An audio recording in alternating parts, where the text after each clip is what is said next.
تشکر. جناب آقای علی کرد، نماینده محترم خاش، میرجاوه، کورین و نصرت آباد، شماره صندلی 9. میکروفونشان روشن کنید. بسم الله الرحمن الرحیم. خرمشهر را خدا آزاد کرد. خرمشهر سرزمین افتخار آفرین و شهر قدرت، استقامت و اقتدار ملت بزرگ ایران است. سالگرد فتح خرمشهر و آزادی آن مبارک باد و یاد شهدا را گرامی می‌داریم.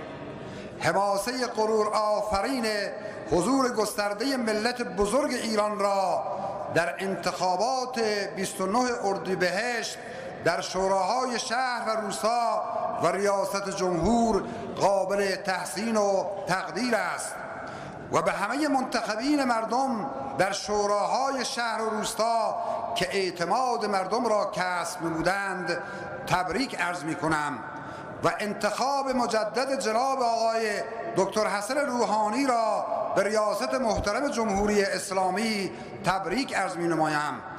امیدوارم که دولت 12ام کاستی‌ها، رفع مشکلات مردم و بیکاری جوانان و توسعه مناطق غیر برخوردار را جبران کند و رعایت حقوق همه اقوام را مد نظر داشته باشد و دولت 12ام تجدید نظر در انتصاب مدیران و کارگزاران دولت در استان سیستان و بلوچستان را داشته باشد و پرهیز از انتصاب گرایش خاص، بلکه توجه به نیروهای شایسته با صلاحیت بومی و ماندگار از همه اقشار و نیروهای مخلص انقلاب و نظام را مد نظر داشته باشد.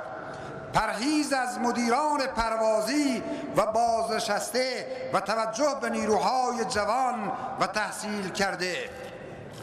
بنابراین به ریاست محترم جمهور تذکر می دهم که چرا اعتبارات سال 95 تاکنون در حوزه انتخابی خاش، میرجاوه، کورین و نصرت آباد تخصیص داده نشده است. چرا پروژه های عمرانی، فضاهای آموزشی، راههای روستایی، زیرساختهای شهرداری، آب فاضلاب شهری تعطیل است و به صورت نیمه تمام باقی مانده است.